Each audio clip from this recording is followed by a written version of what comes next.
Okay guys, another unboxing video for today. Yes, ito na naman tayo, no? Okay, so meron siyang label, fragile. Nakakita naman natin, naka bubble wrap.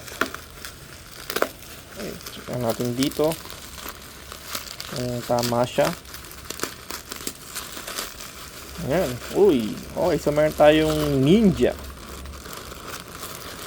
Ninja. Alright. So, ito na siya. Alright, so ano meron dito? Meron tayong pantali na naman. Pinaputol kasi ganyan natin. Okay, ito. Check natin ano. Okay yung plastic, mukhang goods naman. Tela siya. Yung pagkakatahi sa kanya, masinop, malinis, tingnan. So usually dapat stainless to, no? Pero parang di siya kalawang ng pamangitingnan. Okay, ano pa meron?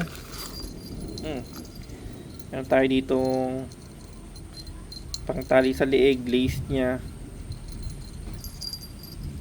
Meron din siya kasamang bell. Ha? Akala ko tape ah. Pero ang galing ah. Napaka-safe nung pagkakaano sa kanya, no? Akala ko talaga tape eh. Parang nabudol na naman tayo, pero hindi pala. Ang galing ah. So ang ganda ng packaging niya dito, no?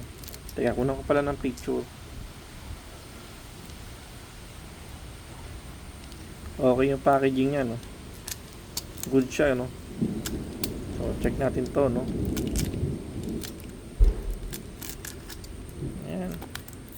Para mas makita natin siya.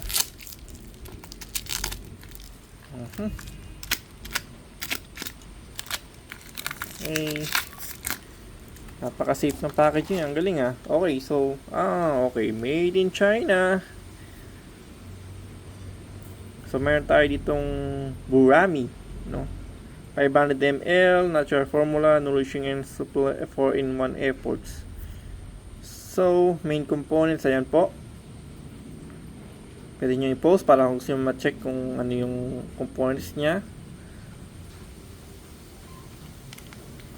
So, China syempre, no? Pero meron naman siyang English dito.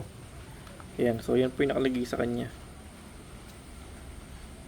Expiration date, saka manufacturing date, and nakalagay din po, no? May 11 noong 2024, last year. May expire siya sa 2027 pa naman. So all goods, I mean, maganda yung packaging niya. O, tignan mo, gumamit talaga siya ng mga gitong tape, ano? Para di talaga siya mag-leak or sumabog. Tapos ito yung ating mga gagamitin natin sa ating mga doggy. Ito guys, meron tayong gito before, kaso naputol, no? Sayang. Anyway, so ito siya. All goods naman. Ang nagustuhan ko niya, medyo makapal yung ganito niya. Ayan. Hindi siya stretchable, ano? Pero very hard na nylon siguro ito, no? Ayan, kita-kita naman. Okay, so yun lang guys, and thank you for watching po, no?